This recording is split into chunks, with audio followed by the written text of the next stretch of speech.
স্বাগত জানাচ্ছি নিউজ 24 চট্টগ্রাম প্রতিদিনের সংবাদে। সঙ্গে আছে আমি মাহমুদা মনি। এবার বিস্তারিত সংবাদ। চূড়ান্ত হয়নি নির্বাচনের দিনক্ষণ, এমনকি হয়নি তফসিল ঘোষণাও। এরই মধ্যে ভোটের মাঠে নিজেদের প্রার্থিতা জানান দিচ্ছেন বিএনপির আগ্রহী প্রার্থীরা। কোন এলাকায় রীতিমতো প্রচারণা শুরু করেছেন তারা। ভোটাররা বলছেন তাদের প্রচারণায় মিলছে নির্বাচনী আমেজ। প্রার্থী ভোটার সবার প্রত্যাশা উৎসবমুখর পরিবেশে হোক ভোট, যেখানে সরকার গঠনে প্রতিফলন থাকবে জনমতের। প্রতিনিধিদের পাঠানো তথ্যচিত্রে ডেস্ক রিপোর্ট। জাতীয় সংসদ নির্বাচনের তাফসিল ঘোষণার আগেই ভোটের প্রচারণা শুরু করেছেন বিএনপির অনেক সম্ভাব্য প্রার্থী।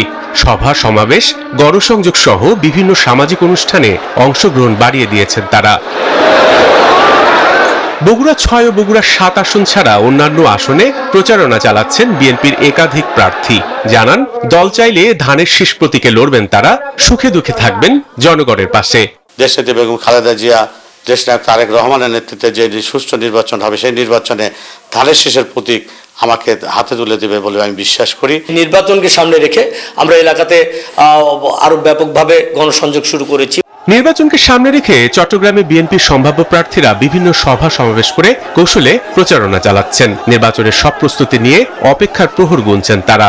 জনগণের আস্থা নিয়ে আমাদের কাজ করতে হবে। ইনশাআল্লাহ আশা করি দল যদি আমাকে সেখানে আশা করি মনোনয়ন দেবে। থেমে নেই রাজশাহীর বিএনপি নেতারা বলছেন দুদিন আগে কিংবা পরে ভোটারদের কাছে যেতেই হবে, তাই মুক্ত পরিবেশে কিছুটা আগেভাগেই মাঠে নেমেছেন তারা। একদিকে দলকে প্রস্তুত রাখা, আর যদি নির্বাচন যেহেতু হবেই, সেজন্য নির্বাচনের প্রস্তুতি রাখা। দ্রুত নির্বাচনের তাফসিল ঘোষণা করার দাবি জানান বিএনপির কেন্দ্রীয় কমিটির সদস্য ও বাজিতপুর উপজেলা বিএনপির আহ্বায়ক শেখ মুজিবুর রহমান ইকবাল। কিশোরগঞ্জের বাজিতপুরে এক আলোচনা সভায় এই আহ্বান জানান তিনি। আমরা চাই সংস্কার চলবে, বিচার চলবে, নির্বাচনের তারিখ স্পষ্টভাবে বাংলাদেশে ঘোষণা করতে হবে। এদিকে মাজার জিয়ারতের মধ্য দিয়ে ব্রাহ্মণবাড়িয়া 4 আসনের বিএনপি নেতা কবির আহমেদ ভুইয়া নির্বাচনী গণসংযোগ শুরু করেছেন। আমরা নির্বাচনের প্রস্তুতি নিচ্ছি। আমি আশা করি যে আগামী দিনে কিছুদিনের মধ্যে আপনারা বুঝতে পারবেন যে এখানে যদি পরিবেশ হয় ইনশাল্লাহ আমি মনোনয়ন নিয়ে আসবো। নির্বাচনী আবহে খুশি তৃণমূলের ভোটাররাও। প্রার্থীরা এসে সকলের সাথে দেখা সাক্ষাৎ করছে এবং কথাবার্তা বলছে। প্রার্থীরা ভালো এসছে, মোটামুটি ভালো এসে ভোটের আমেজ শুরু হয়ে গেছে। কেবল জেলা ও মহানগরে নয়, উপজেলা ইউনিয়ন পর্যায়েও মাঠে নেমেছেন বিএনপি নেতাকর্মীরা। তাদের আশা সুষ্ঠু নির্বাচন হবে, বিপুল ভোটে বিজয়ী হবেন বিএনপি প্রার্থীরা। দলের মনোনয়ন যেই পাবে তার পক্ষেই সবাই ঐক্যবদ্ধ হয়ে কাজ করবেন বলেও জানান বিএনপি নেতারা। Desk report, news 24। দীর্ঘ 17 বছর পর সাইফ পাওয়ারটেকের হাতে নিয়ে চট্টগ্রাম বন্দরের নিউমোরিং কন্টেইনার টার্মিনাল এনসিটি। সোমবার মধ্যরাত থেকে লাভজনক এই টার্মিনাল পরিচালনায় নতুন করে হাল ধরেছে নৌবাহিনীর অধীনস্থ প্রতিষ্ঠান Chittagong dry dock limited. Chattogram বন্দর কর্তৃপক্ষ বলছে স্বাভাবিক গতিতে চলছে নিউমোরিং টার্মিনালের কার্যক্রম। আবু জাবেদের ছবিতে চট্টগ্রাম থেকে নয়ন বোরা জয়ের রিপোর্টে বিস্তারিত। চট্টগ্রাম বন্দরের সক্ষমতা কেমন বেড়েছে তা Chattogram new mooring container terminal NCT দেখলে বোঝা যায়। কোনো হাতে ছোঁয়া নেই উন্নত বিশ্বের বড় বড় বন্দরের মতো জাহাজ থেকেই পণ্যভর্তি কন্টেইনার উঠানামা করছে আধুনিক যন্ত্রপাতির সাহায্যে। বন্দর সচিব উমর ফারুক বলেন, দীর্ঘ 17 বছর এই টার্মিনাল সাইফ পাওয়ারটেক পরিচালনা করলেও এখন থেকে সরকারের সিদ্ধান্ত অনুযায়ী ড্রাইডকের সঙ্গে 6 মাসের জন্য এনসিটি পরিচালনার চুক্তির সিদ্ধান্ত বন্দর কর্তৃপক্ষের বোর্ড সভায় অনুমোদিত হয়েছে। তাই তারাই পরিচালনা শুরু করেছে এই টার্মিনালটি। আমাদের কোনো সিস্টেমে কোনো চেঞ্জ আসে নাই, কোনো কার্যপ্রক্রিয়ার মধ্যে কোনো চেঞ্জ আসে নাই, আমাদের কম্পিউটার সিস্টেমে কোনো চেঞ্জ আসে নাই। সব কিছুই যথারীতি চলছে এবং স্মুথলি রান করছে। এক্ষেত্রে আমাদের চট্টগ্রাম বন্দরের কোনো রকম কোনো অসুবিধা নেই, ইউজারের পক্ষ থেকে কোনো অসুবিধা নেই, স্টেক হোল্ডারদের পক্ষ থেকেও কোনো অসুবিধা নেই। বন্দর ব্যবহারকারীরা বলছেন কোনোভাবে পণ্য হ্যান্ডলিংয়ে যেন গতি না ফিরে সেদিকে নজর রাখতে হবে বন্দর কর্তৃপক্ষের। আগের যেসব স্ট্রাকচার ছিল, যে শ্রমিক ছিল, যে ইকুইপমেন্ট ছিল, ওখানে তো কোনো চেঞ্জ নাই।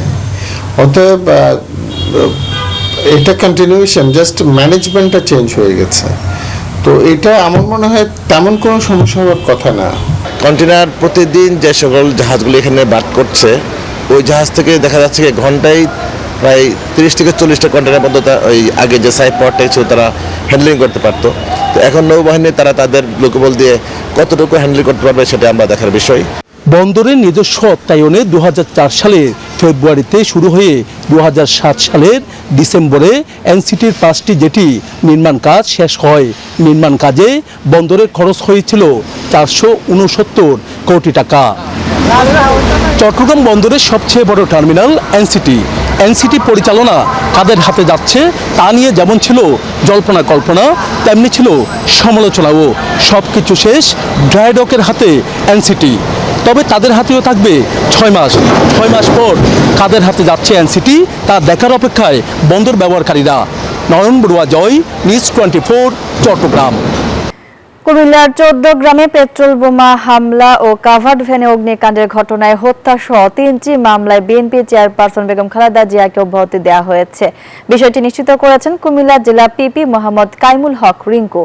তৎকালীন সরকারের দায়ের করা মামলাগুলো রাজনৈতিক মামলা বিবেচনায় প্রত্যাহারের আবেদনের প্রেক্ষিতে বাকি আসামিদের মামলা প্রত্যাহার করে নেওয়া হয়েছে বলেও জানান তিনি। সোমবার বিকালে সাংবাদিকদের এসব তথ্য নিশ্চিত করেন কাইমুল হক। জানা যায় 2015 সালে 14 গ্রামে জগমোহনপুরে একটি বাসে পেট্রোল বোমা হামলার ঘটনায় বেগম খালেদা জিয়া সহ 78 জনকে চার্জশিটে অন্তর্ভুক্ত করা হয়। এছাড়া 14 গ্রামের হায়দারপুর এলাকায় কাভার ভ্যান পুড়িয়ে দেওয়ার ঘটনায় নাশকতার মামলাও খালেদা জিয়া সহ 32 জনকে আসামি করা হয়। সাবেক প্রধানমন্ত্রী বিএনপি চেয়ারপারসন ওনার বিরুদ্ধে তৎকালীন স্বৈরাচার শাসক শেখ হাসিনার নেতৃত্বে কুমিল্লায় 3টা মামলা হয় 14 গ্রাম থানার অধীনে। ওনার পক্ষে ডিসচার্জে প্রেয়ার দেওয়া হয় এবং ডিসচার্জে প্রেয়ারের প্রেক্ষিতে মাননীয় আদালত সকল কিছু বিবেচনা করে খালেদা জিয়াকে এই মামলার দায়ের থেকে অব্যাহতি প্রদান করে। কক্সবাজারে ভয়াবহ আকার ধারণ করেছে ডেঙ্গু ও ম্যালেরিয়া। গেল 1 মাসে ম্যালেরিয়া আক্রান্ত হয়ে মারা গেছেন 6 জন, যাদের মধ্যে 5 জনই রোহিঙ্গা জনগোষ্ঠীর। এমন অবস্থায় চিকিৎসা সেবা দিতে বেগ পেতে হচ্ছে জেলা সদর হাসপাতালকে। মশারি টাঙানোর পাশাপাশি মশার আবাসস্থল ধ্বংস করার পরামর্শ দিয়েছেন চিকিৎসকেরা। কক্সবাজার থেকে ইরফানুল হাসানের রিপোর্ট। কক্সবাজারে ভয়াবহ আকার ধারণ করেছে ডেঙ্গু ও ম্যালেরিয়া সংক্রমণ। গেল কয়েক বছর ধরে জেলা সদর হাসপাতালে হাতে গোনা কয়েকজন ডেঙ্গু রোগী ভর্তি থাকলেও ছিল না ম্যালেরিয়া আক্রান্তের ভর্তির সংখ্যা। কিন্তু এবছর প্রতিদিন সদর হাসপাতালে ভর্তি হচ্ছেন 8 থেকে 10 জন রোগী। আক্রান্তরা বলছেন হঠাৎ কাঁপুনি দিয়ে জ্বর, সাথে শুরু হয় প্রচন্ড মাথা ব্যথা, তীব্র শরীর ব্যথা এবং জ্বর। সারাদিন ধরে জ্বর, এখনো জ্বর কমতে না, এখানে ওষুধ দিচ্ছে, কোনো উন্নতি নেই।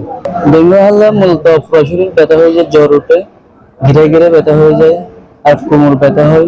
জেলা সিভিল সার্জন কার্যালয়ের তথ্য মতে শুধুমাত্র গেল 1 সপ্তাহে ডেঙ্গু আক্রান্ত হয়েছেন 335 জন রোগী, আর ম্যালেরিয়া আক্রান্ত হয়ে গত 1 মাসে মারা গেছেন 6 জন, যার মধ্যে 5 জনই রোহিঙ্গা জনগোষ্ঠীর। মূলত রোহিঙ্গা ক্যাম্প পাহাড় কেন্দ্রিক হওয়ায় সহজে ম্যালেরিয়া আক্রান্ত হচ্ছেন তারা। লাস্ট 3 সপ্তাহের মধ্যে সংখ্যার মধ্যে খুব বাড়ছে। যেমন আমার এই গত সপ্তাহে 25 তারিখ পর্যন্ত ছিল 335 জন 1 সপ্তাহের মধ্যে, তার আগে ছিল 238, তার আগে 201। জেলায় এভাবে ম্যালেরিয়া ও ডেঙ্গু আক্রান্তের সংখ্যা বাড়ায় কিছুটা দুশ্চিন্তায় চিকিৎসকরা। তাই মশাবাহিত এসব রোগ থেকে বাঁচতে দিনের বেলায় ও রাতে মশারি টাঙানোর পাশাপাশি মশার আবাসস্থল ধ্বংস করার পরামর্শ তাদের। আমরা কিন্তু রাতে মশারিটা টাঙিয়ে শুই, দিনের বেলাও যাতে মশারি টাঙিয়ে শুই। এছাড়া অনেক সময় কিছু মসকিটো রিপেলেন্ট কিছু ক্রিম আছে, ওগুলো ইউজ করতে পারি। অর্থাৎ মশার কামড় থেকে দূরে থাকাই হচ্ছে আমাদের প্রতিরোধের মূল্য। এখনই সচেতন না হলেই মশাবাহিত রোগে প্রাণহানি আরো বাড়বে বলে শঙ্কা চিকিৎসকদের। ইরফানুল হাসান, নিউজ 24, কক্সবাজার।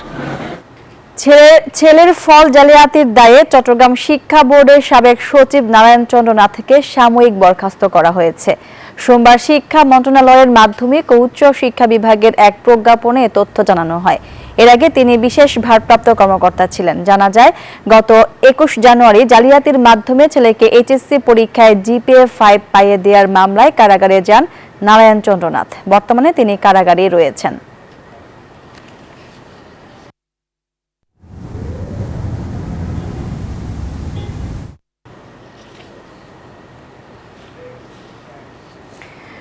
চট্টগ্রাম প্রতিদিনের সংবাদে নিচ্ছে একটা বিরতির সঙ্গেই থাকুন। বিরতির পর আবারও স্বাগত নিউজ 24 চট্টগ্রাম প্রতিদিনের সংবাদে।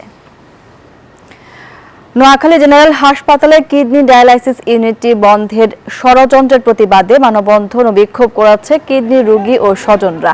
দুপুরে হাসপাতালটির সামনে এই মানববন্ধন হয়। ভুক্তভোগীরা জানান, বেসরকারি হাসপাতালের মালিকদের একটি চক্র ও চিকিৎসকদের অভ্যন্তরীণ কোন্দলের জের ধরে কিডনি ডায়ালাইসিস ইউনিটটি বন্ধ করে দেওয়ার সিদ্ধান্ত নেয় হাসপাতাল কর্তৃপক্ষ। এতে ভোগান্তিতে পড়েছেন তারা।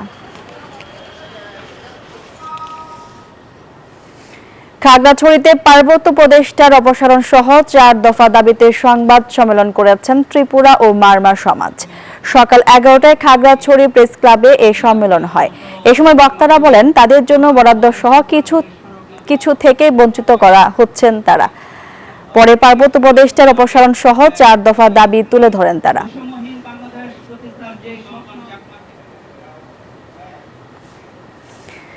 এই ছিল নিউজ 24 চট্টগ্রাম প্রতিদিনের সংবাদে। ধন্যবাদ সবাইকে।